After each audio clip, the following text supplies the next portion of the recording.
Les blés étaient jaunes, le foin était ramassé dans les prés, et la cigogne marchait sur ses longues pattes rouges. Tout autour, il y avait de grandes forêts, et au milieu de ces forêts, des lacs. Éclairé par le soleil, un vieux château s'élevait dans la campagne. Depuis le mur de base jusqu'à l'eau, poussaient des feuillages si hauts et si touffus que des enfants auraient pu s'y cacher pour jouer. L'endroit était si sauvage qu'une canne y avait fait son nid pour couver ses petits. Les œufs allaient éclore, et la pauvre canne en était heureuse, car les autres canards préféraient nager plutôt que de venir lui tenir compagnie. Un matin, les œufs s'ouvrirent les uns après les autres. Les canetons sortirent de leurs coquilles en piaillant. Ils s'agitèrent et regardèrent à travers les feuillages qui entouraient leur nid. « Oh, comme le monde est grand !» dirent-ils. « Le monde s'étend bien au-delà du mur de pierre, » expliqua leur mère, « mais je n'y suis jamais allée. » Puis elle se leva pour compter ses canetons. « Êtes-vous bien tous là? Voyons voir. 1, 2, 3, 4, 5... » Il restait un œuf, le plus gros. Il n'avait pas encore éclos. La canne se recoucha pour le couver. Une vieille canne vint à passer. « Comment allez-vous » demanda-t-elle. « Mon dernier œuf peine à éclore, » répondit la mère. « Je n'en peux plus d'attendre, mais voyez plutôt mes autres canetons. Ils sont mignons, hein, et ils ressemblent à leur père. »« Montrez-moi cet œuf, » dit la vieille canne. La mère se leva. « C'est un œuf de dinde » s'écria la vieille. « À votre place, je l'abandonnerai pour enseigner la nage à mes canetons. »« Je vais rester encore un peu, » répondit la mère. « Ça fait si longtemps que je le couve que je peux bien continuer. »« Comme vous voudrez, » dit la vieille canne. Et elle s'en alla. L'œuf enfin se brisa.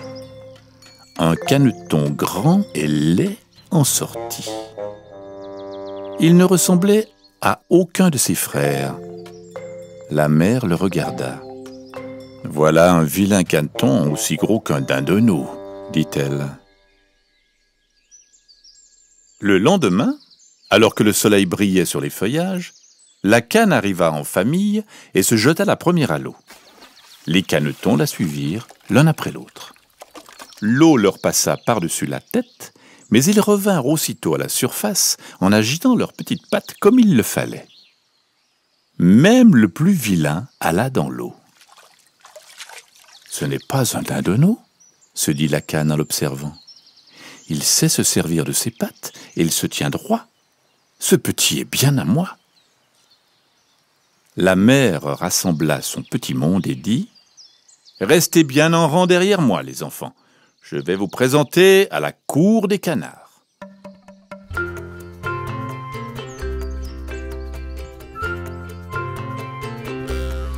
Ils arrivèrent dans une cour où régnait un vacarme épouvantable. 2 familles de canards se disputaient les restes d'une anguille. « C'est ainsi que va le monde, » dit la mère à ses canetons. Puis elle ajouta « Allons saluer la canne qui est là-bas, c'est la plus vieille, elle a le plus haut rang. » Les canetons restèrent en rang derrière leur mère. Mais les autres cannes tout autour les regardaient en jacassant. « Hein, regardez-moi ça » dit l'une. « Nous allons avoir une famille de plus dans notre cour, comme si nous n'étions pas assez nombreux. » Une autre piailla encore plus fort. « Hein, voyez ce vilain petit canard, nous n'en voulons pas ici !» Elle vola aussitôt vers le petit caneton et lui mordit le cou. La mère le défendit en rendant coup pour coup. « Vous avez là de beaux enfants !» dit la vieille canne, quand la mère et ses 6 canetons vinrent la saluer. « Tous beaux, à l'exception du grand dernier. »« Il n'est pas très beau, mais il a bon caractère, » répondit la mère. « Et il nage aussi bien que ses 5 frères. Il embellira avec le temps, vous verrez. assura la cane en lissant le plumage de son dernier enfant. Il sera plus vigoureux, c'est tout. La vieille cane les accepta et leur dit qu'ils étaient désormais chez eux. Mais le pauvre petit canard se faisait si souvent bousculer et humilier par les autres canes, par le dindon et les poules qui habitaient la cour, qu'il sauta la haie pour aller se réfugier dans le marais où habitaient les canards sauvages. « Que tu es laid !» dirent-ils en le voyant. « Quelle sorte d'oiseau es-tu » Le pauvre petit canard voulut répondre qu'il était un canard lui aussi. Mais des coups de feu claquèrent à la surface de l'eau. Des chiens entrèrent dans la vase en poussant des aboiements terribles. Le caneton tourna la tête pour la cacher sous son aile, quand l'un des chiens se mit en arrêt devant lui. L'animal approcha sa gueule, montra ses crocs et s'en alla sans le toucher.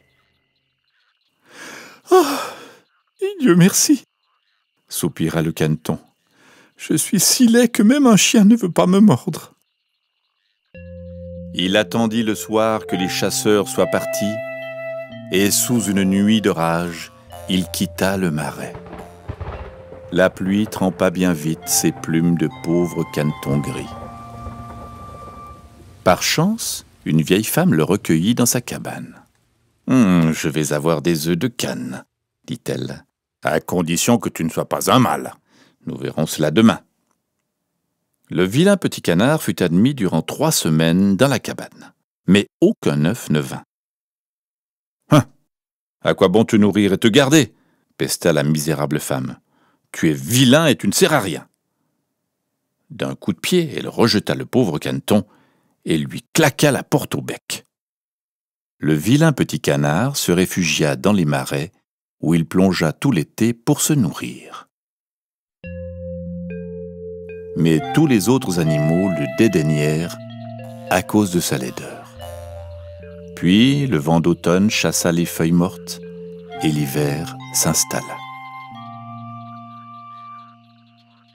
3 cygnes majestueux sortirent un soir des buissons alors que le soleil se couchait. Jamais le vilain petit canard n'avait vu d'oiseau si blanc, si beau et si gracieux. Les cygnes poussèrent un cri étrange et déployèrent leurs grandes ailes pour s'envoler au-delà des mers, vers des pays lointains et chauds. Cette année-là, l'hiver fut si rude qu'il serait trop triste de raconter la misère que subit le pauvre caneton.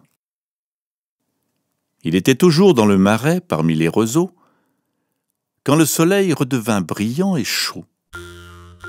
Les alouettes chantèrent pour fêter le retour du printemps. Le vilain petit canard déploya ses ailes, qui frémirent plus fort qu'autrefois, et en un instant, il se retrouva dans un parc où 1000 fleurs exhalaient leur parfum. 3 beaux cygnes sortirent d'un fourré pour aller nager. Le caneton reconnut les oiseaux et nagea jusqu'à eux. En le voyant, les 3 cygnes accoururent à grands coups d'ailes. Convaincu que les oiseaux impérieux allaient le rouer de coups, le vilain petit canard pencha la tête vers l'eau. C'est alors qu'il vit sa propre image dans l'eau claire. Il n'était plus un vilain caneton gris, mais un cygne, aussi majestueux que ceux qui nageaient à présent autour de lui, en le caressant de leur bec. « Regardez, il y en a un nouveau !» s'écria un enfant qui jetait du pain dans l'eau. Les autres enfants accoururent. « Oh, il est si jeune et si joli !» s'écrièrent les parents. Effarouché, le vilain petit canard cacha sa tête sous son aile. Il était heureux, mais nullement orgueilleux. Les grands lilas inclinèrent leurs branches sur l'eau jusqu'à lui. Le soleil brilla pour le réchauffer. Alors ses plumes se gonflèrent, son cou mince se dressa, et le cœur joyeux, il songea « Jamais je n'ai rêvé d'un tel bonheur quand j'étais le vilain petit canard. »